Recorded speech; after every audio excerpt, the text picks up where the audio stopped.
hours in the German countryside. It's going to be a long interview with us. It's going to be a very, very long interview, and we might have to nip out and do a bit of yoga, because apparently this hotel is also a yoga retreat. His memory is very much alive, I would say. Like he's very much still. He was a real deal. Like him and Little Richard were, the epitome of rock and roll.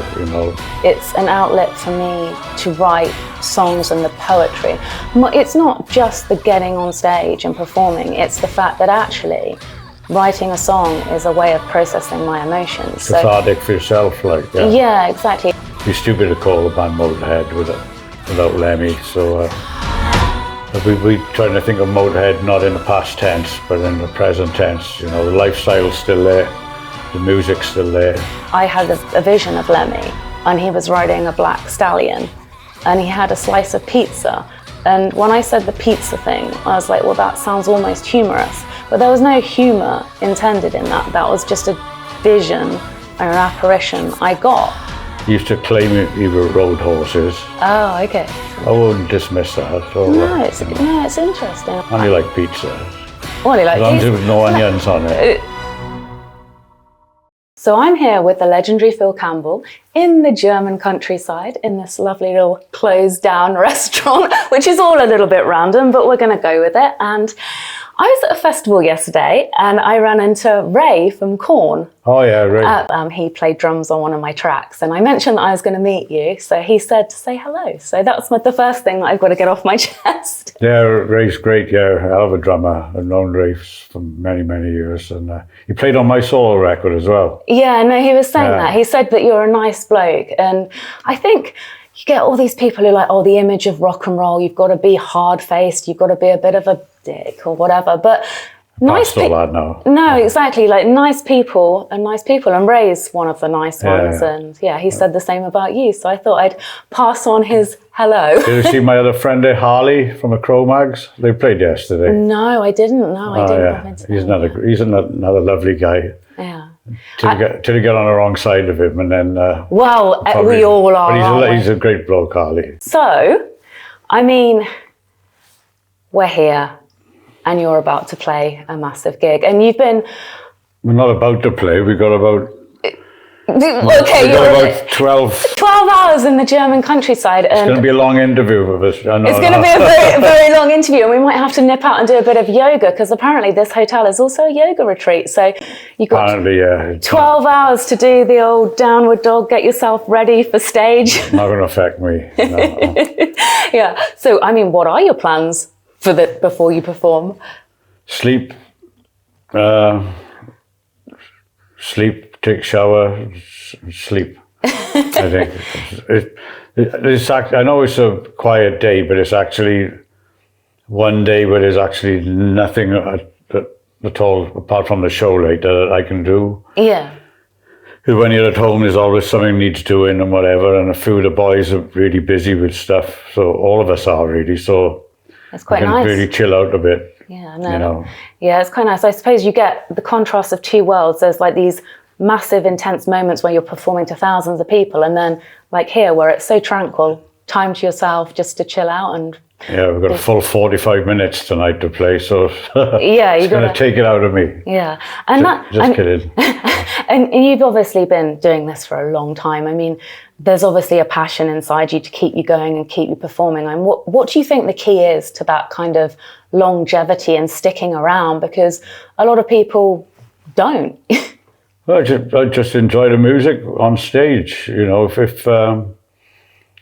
you weren't playing music you're happy with, I don't see the point in going to all the airports and everything that goes with it, and long traveling and stuff. And my kids, they're great musicians. We write great songs. And after 30 years of being away from them with Motörhead, I've given back 10 years back to them now. Yeah, I mean that must be the dream, being on the road, surrounded by people that you love, and people that it's different being in a band with family members. Obviously, you've all got each other's back in a different kind of way, I suppose. You find you're quite protective over the boys. No, definitely, but it's quite a unique thing, I reckon. But the barman's turned up. It's not just us anymore. There's a resident dog. Yeah, I was going to retire after Motörhead, but we did have the band for 2 years while Motörhead was going, just playing cover songs and things. But then sadly, when Lem passed, and we decided we didn't want any more Motörhead. You know, it'd be stupid to call a band Motörhead without Lemmy. So. You know, we decided to start writing some songs, and it got bigger and bigger. The festivals got bigger, and we made albums and things like that. So, and that was too much bloody work. Oh, really? All the time. Yeah, we were lucky to get a fortnight off. I mean, I suppose you mentioned it, but I suppose everyone wants to talk about Motörhead, and you were part of something so amazing with Lemmy. And I suppose, do you feel the pressure to live up to that huge success and that huge amount of fame and massive kind of sellout arenas, or? Not really, no, because I started back from scratch again with my kids. You know, I'm quite proud of that. You know, we've done stadiums with Guns N' Roses and Judas Priest and some of the biggest shows in the world. So I don't feel any pressure at all. I don't think Lem's looking down on me most nights, and it doesn't a day go by when I don't think of him. Yeah. I put down some of his ashes in Bloodstock last Friday. Yeah. We had it's part of the Lemmy Forever movement, where he's such a unique and revered character, you know, and such a special guy. That we trying to think of Motörhead not in the past tense, but in the present tense. You know, the lifestyle's still there, the music's still there. Yeah. So I did that Friday. Yeah, we played Stockport on Saturday, and we played Italy on Sunday. Yeah, it's interesting that you mentioned Lemmy. I was going to kind of bring up this topic. I recently got asked to go to Wacken and do a special ceremony for Lemmy, and I kind of deliberated about this for quite a long time. I mean, I don't know if you've heard about what I did or anything like that, but I was asked to go and do like almost a seance to try and connect with Lemmy. And I was like, if I pick something up or if I see something, I don't know how that was going to be received, but I went ahead and I did it. And yeah, it was kind of interesting. And I don't know, I feel like you knew Lemmy personally, didn't you? Like, and you sort of toured with him for a number of years. So how do you think he would want to be remembered? Because he just wanted to create an unforgettable rock and roll band. That's all he wanted to do. Yeah. And be a good guy. Yeah. I mean, and he's definitely not forgotten. I mean, you know, you mentioned that you're sort of laying his ashes, and these huge rock concerts are like, they have tributes to him and memorials to him, and his memory is very much alive, I would say. Like he's very much still present. He was a real deal. Like him and Little Richard were, you know, the epitome of rock and roll, you know. They just lived and breathed it. Yeah. You know, it was... there won't be another guy like Lem around. No, I know. And I feel like there's that rock and roll lifestyle, like there's downsides to that. And I suppose you did witness some of those kind of ups and downs. And was that difficult for you to be so close? It's like anyone, yeah.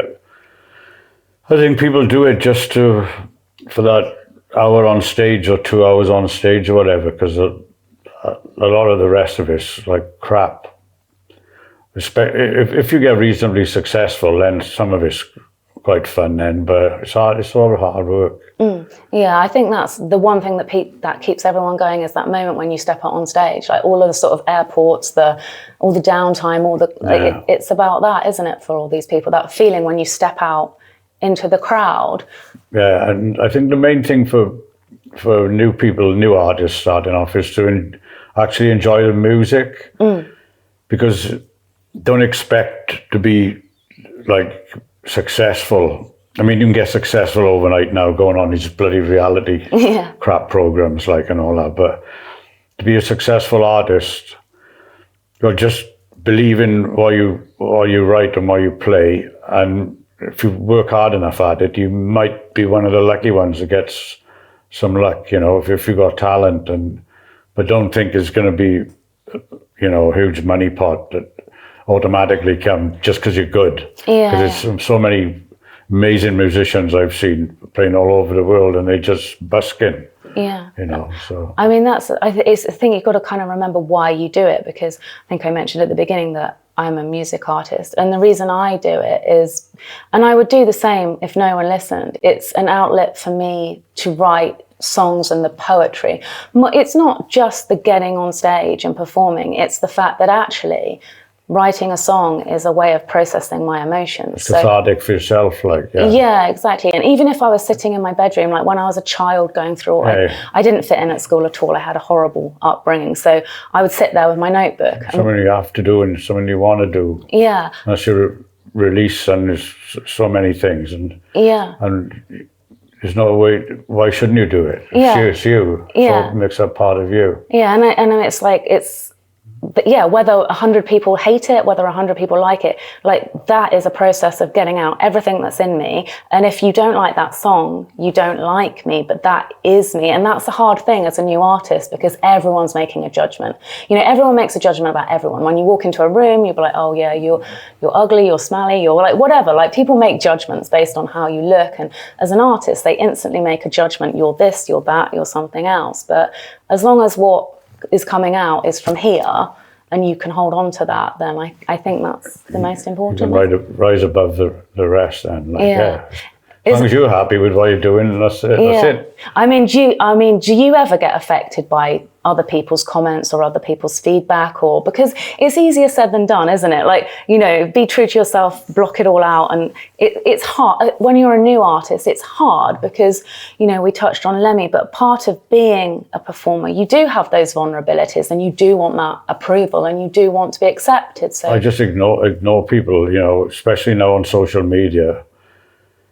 They're trying to get attention, a lot of people, trying to get a reply out to you. Like, it's just best to ignore it, you know. Yeah, I feel like with people like trolls, there's nice people there, but they get lost. So if someone's going to say something nice, like, oh, you've written a great song. You can work out the nice ones, like, sometimes. But it's the angry people that are quite persistent. There's so they'll be like, should get a life themselves. Like, I don't even watch myself back on video or anything.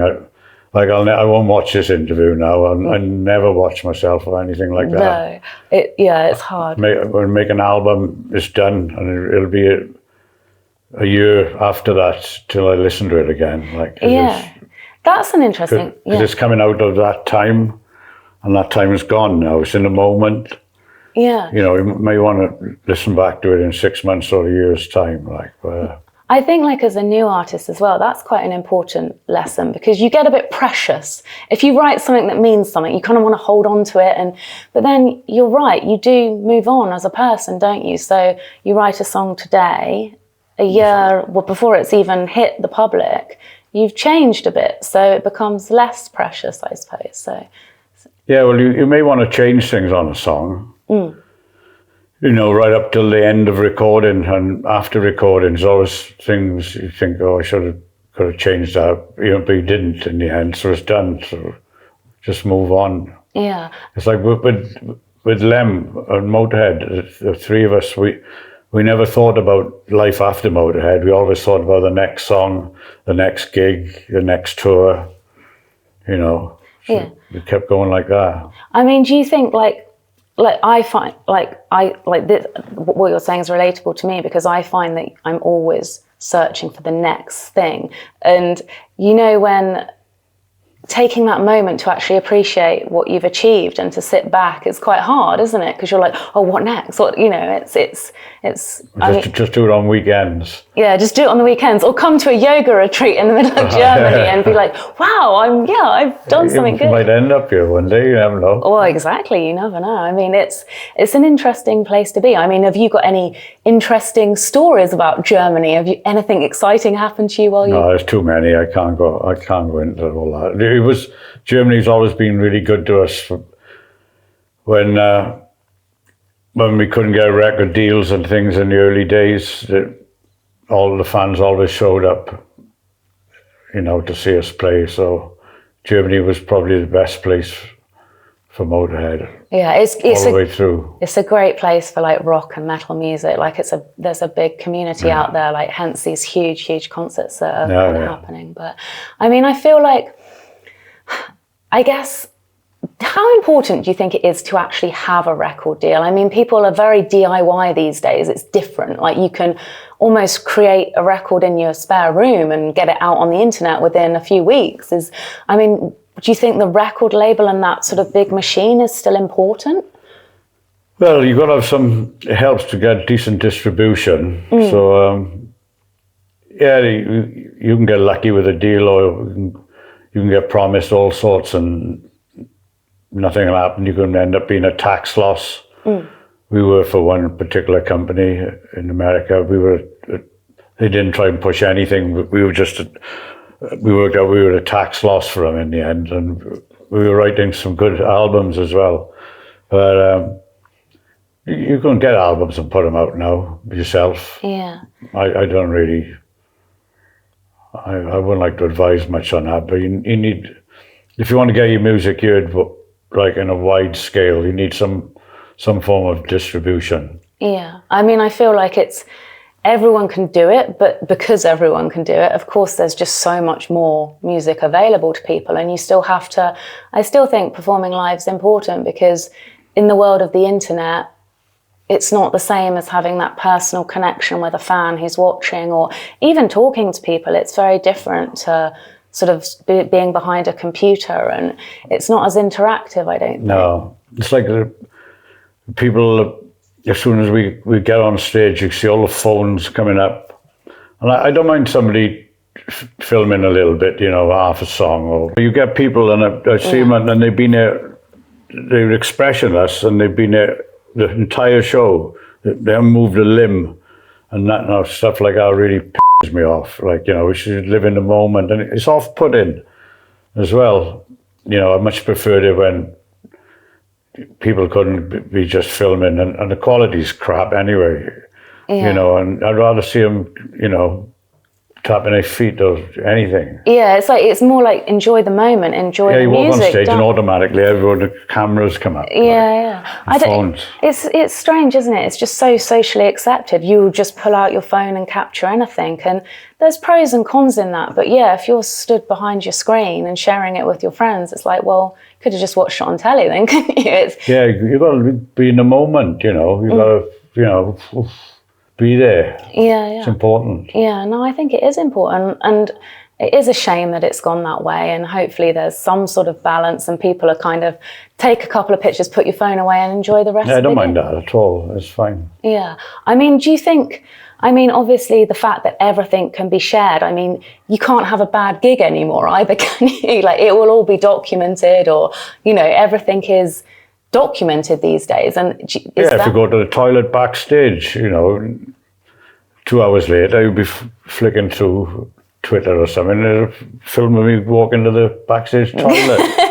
Beyond, it's too much for me. Yeah, I think the secret filming thing is a little bit disturbing. It's very intrusive, isn't it? Yeah, it is. I think it's, if people obviously get excited when they see you, like you meet fans in the street, they want a picture, but asking permission and, giving you the right to say, yeah, I'll have a picture is different than sort of like on the slide watching you eat your dinner. There's lots of them about, yeah. Yeah, but...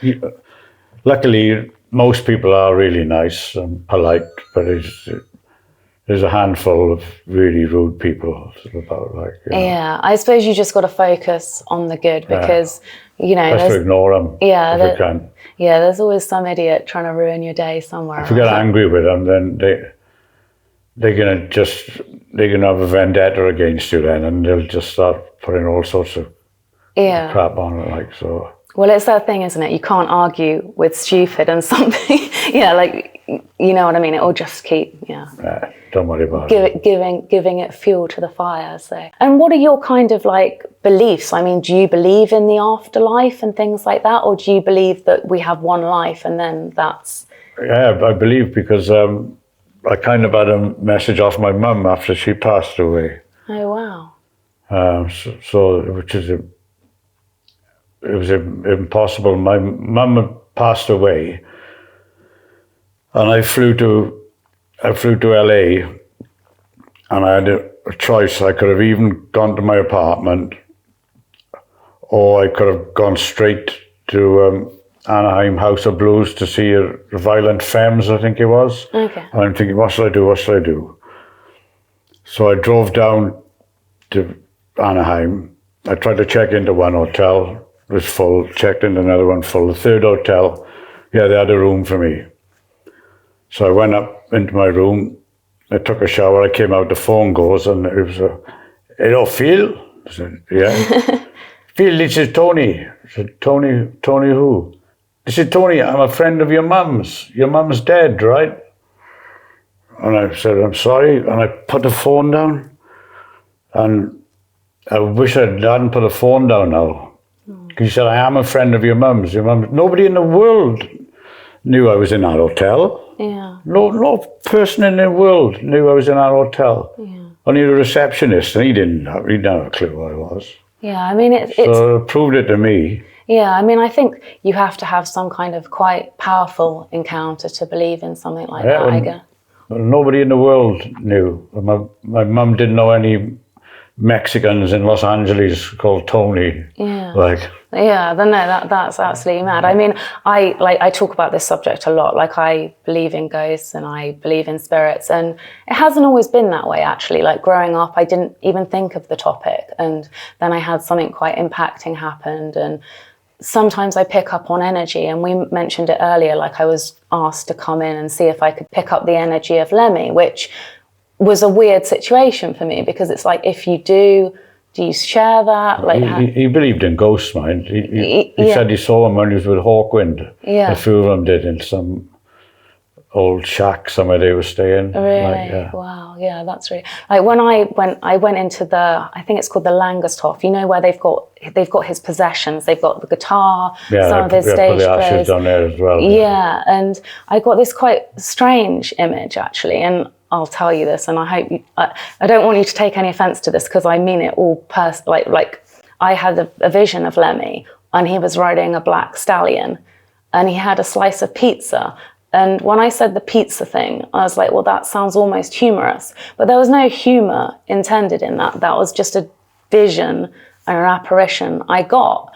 And I just wondered if that made any sense to you. Would there be any reason why he would be on a horse, or? Well, I saw a picture of him on Twitter, which I hadn't seen a few weeks ago, of him on a black horse. Oh, right. But I'd never seen that picture before. Yeah. I know he used to claim he rode horses. Oh, okay. You're not sure if he actually did that? I'm not sure if he actually did or not. Oh.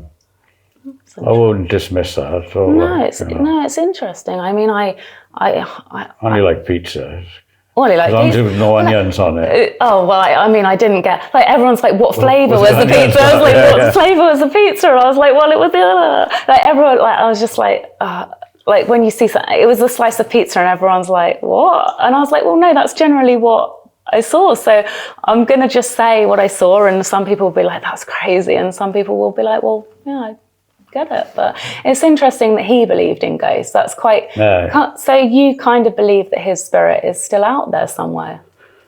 Yeah, that energy, it can't just disappear. It's got to be around somewhere. This is exactly what I believe, because I believe that people are energy. So when you meet someone, sometimes I meet people, I get bad energy. Sometimes I meet people, I know if you're a nice person, I know. And I feel like people like Lemmy had such a strong personality and such strong energy. And when you pass away, I don't believe... It's got to disperse somewhere. Yeah, it's got to disperse somewhere. And obviously, like, at these big festivals, that was where he would want to be remembered. So logically, there is a sense in... Yeah, he wouldn't have wanted to be in a box or an urn in one place. Yeah. He liked travelling, he liked the road, he liked meeting cool people. I think that's quite a nice, and I mean, this is quite a controversial question, I guess, but since he's passed, you haven't seen any apparitions of him, or you've not sensed him in any sense when you've been performing or anything like that? No, I just think at least once a week I dream of being late to go on stage. Uh-huh. So I just interact with Lem in my dreams, but that's the only time, that's the only thing. He hasn't shown me an earthly sign yet. Yeah. it's quite comforting. Not the Well, I mean, it would be ironic if you were late today when you've got 12 hours to spare, wouldn't it? Yeah, it would be great. Can you imagine? Can't find my boots. Where's my boots? Where's my shirt? Sorry, I left my shirt. Every week I get them. Yeah, it's like it's taken me 12 hours to tie my shoelaces and I'm late for stage. Yeah, something like that, yeah. I mean, what do you like those sort of how do you find the crowd at that time? Because I feel like I'm an old lady. That's way past my bedtime. Well, we call it a graveyard shift. That's ironic as well, the old graveyard shift. We got our band, whatever they call them, on a Math. Oh, They're the main headliners.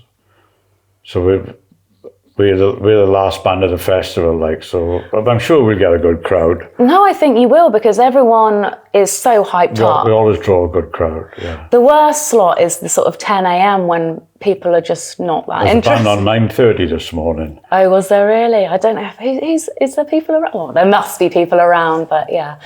Your slot's a good slot. That's good, because everyone will be vibed up, yeah.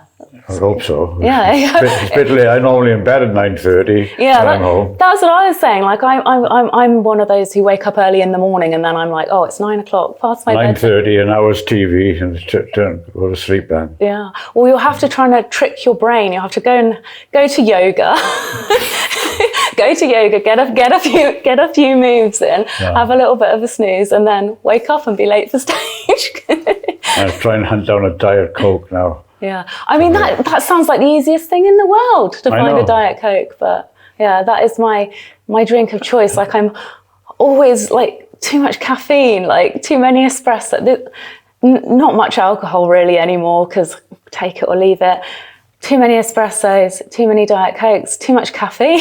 I know. I'm going to walk into the yoga class now and ask whether I can get a Diet Coke if all else fails. They'll be like, no, you can have beer though. It's like, what? Yeah, beer with your yoga. So, I mean, thank you so much for sharing your time. You're welcome. It's been fun. Yeah, it's been really lovely to meet you. And yeah, thank you for being so open about, all the experiences with Lemmy and all the advice as well, because for young musicians, it's a minefield, I think. And yeah, I think it's been lovely to talk to you. So thank you very much. And you're welcome. Kind of need our dinner. Come on, waiter. Yeah, waiter.